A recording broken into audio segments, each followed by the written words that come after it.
On se retrouve pour le 4e round à Paris Retail Week. J'accueille 2 femmes et ça me fait plaisir. D'abord parce que j'en ai moins que d'hommes, malheureusement.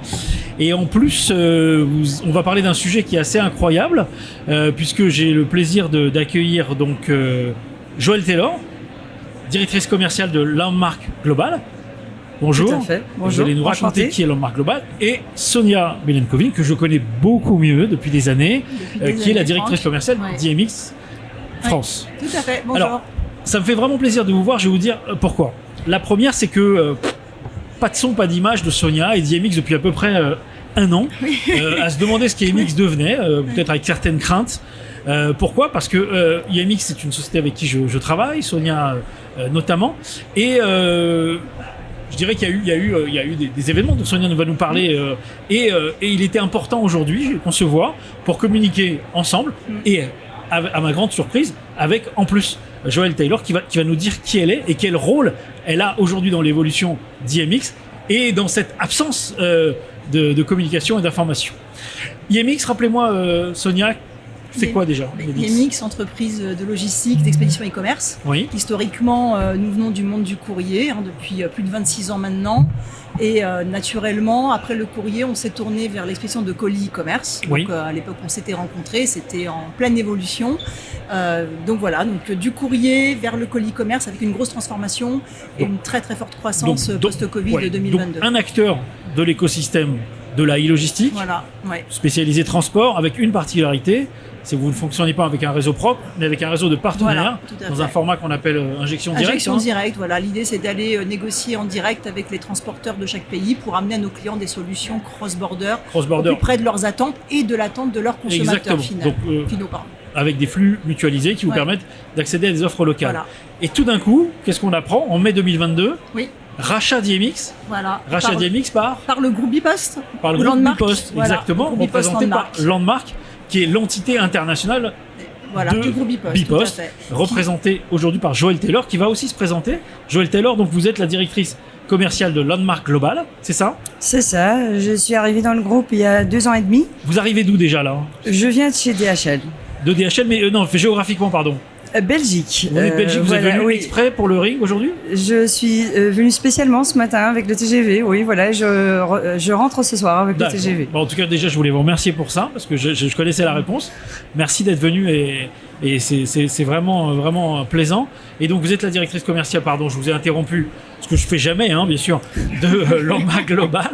Votre rôle au sein de Landmark Global, c'est quoi ? Et après, j'aimerais savoir ce que c'est que Landmark Global. Votre rôle, déjà. Donc, mon rôle, je suis responsable en Europe pour la partie commerciale. Je suis arrivée dans le groupe il y a 2 ans et demi. À l'époque, on avait 2-3 commerciaux. Maintenant, on en a 13 et je ne parle même pas d'IMX. Donc, avec IMX, on sera une vingtaine de commerciaux en Europe. Donc, le but de Landmark, c'est comme vous l'aviez dit, on est l'entité internationale de Bipost. Donc, on fait tout ce qui est cross-border d'autres pays vers la Belgique, bien sûr, mais aussi vers tous d'autres pays. Et au départ, d'autres pays. Au départ, d'autres pays, tout à fait. D'accord. Qu'est-ce que c'est Landmark, en 2 mots, pour bien comprendre ? Parce que vous parliez de Bipost, la poste belge, Bipost, l'entité qu'on connaît, et Landmark Global, qu'est-ce que c'est en fait ? Voilà, la poste belge, elle a racheté Landmark il y a 12 ans, étant une entreprise informatique des États-Unis qui avait investi dans un système Mercury informatique pour l'e-commerce. Et ils ont racheté ça il y a 12 ans, voilà. Donc, Landmark est vraiment l'entité internationale qui fait le transport de paquets, de colis, en ADS, comme on l'appelle, en service commercial, mais aussi service postal. Au fait, exactement ce que IMX fait aussi. Si je résume, Landmark, c'est la représentation internationale de la Bipost. Tout à fait. Dans un modèle qui correspond à celui d'IMX en France. Voilà. D'accord. Voilà. Donc vous avez d'autres petits IMX partout dans le monde, en gros, c'est ça ? Non, pas encore. Mais peut-être que ça, c'est le but. Alors, peut-être. On essaye. Donc, Sonia, vous avez vendu votre activité, vous étiez actionnaire. En mai 2022, tout à fait. Très bien. Vous avez racheté IMX. Pourquoi IMX ? Pourquoi IMX ? Parce que, étant belge, la France est premièrement le pays avec le plus grand flux vers la Belgique. Donc, bien sûr, là, on a le plus de connaissances. Après, on a quand même Des caractéristiques très similaires entre les Belges et les Français, donc on se comprend bien, pas uniquement à cause de la langue, et grâce à la langue, déjà. Mais on est quand même culturellement très proches. Ok, donc pas mal de similitudes qui vous ont donné envie de vous associer avec IMX à un moment où IMX était en recherche d'un nouvel actionnaire. Qu'est-ce que vous recherchiez à ce moment-là? Puisque le post-Covid, en fait, IMX a connu une explosion quand même du nombre de colis qui passaient dans nos centres de tri, et pour accélérer la croissance, il fallait nous adosser à un industriel. Et le groupe, en fait, Bipost, Landmark, par l'extension cross-border, a été quand même le partenaire idéal, puisqu'historiquement, IMX travaille avec le groupe Bipost depuis la création. Donc la Belgique, c'est quand même, je veux dire, un département français, presque, en fait. Hein, tu ne diras pas, mais en tout cas, on est quand même extrêmement proche. Et on avait des relations commerciales avec le groupe quand même extrêmement importantes. Donc voilà, donc ça faisait donc énormément vous aviez déjà de sens. Une bonne relation qui s'est concrétisée par un mariage, ou une association, une fusion, enfin un rachat en tout cas. Vous êtes l'actionnaire principal aujourd'hui d'IMX? Oui. Oui.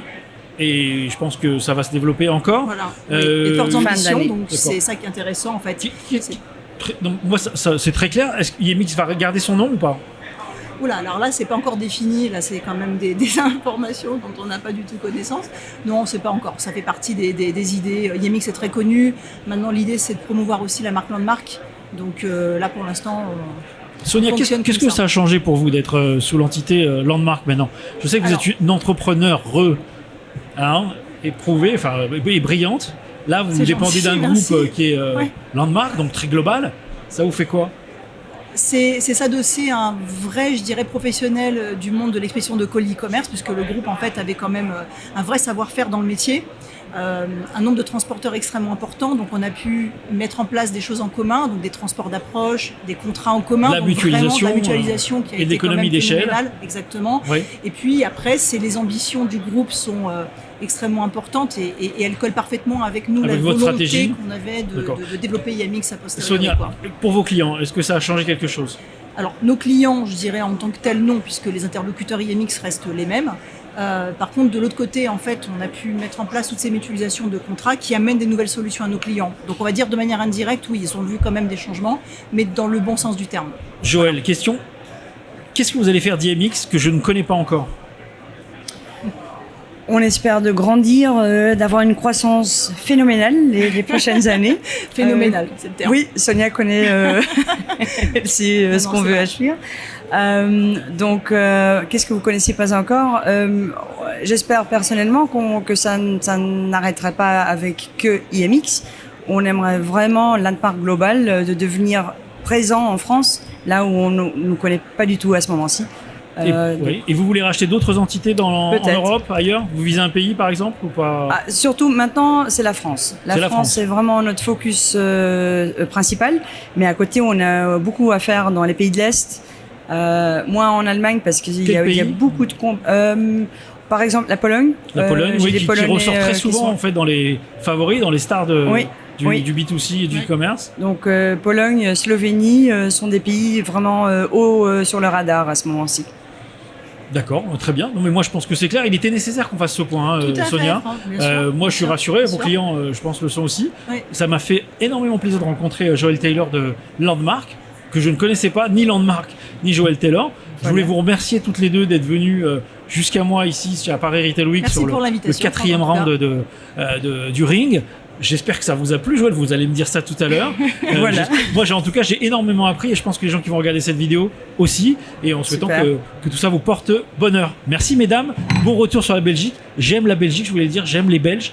Je me sens très proche d'eux et je voulais les saluer et vous saluer grâce à cette vidéo aussi. Merci à vous et bon retour et à très bientôt. Merci.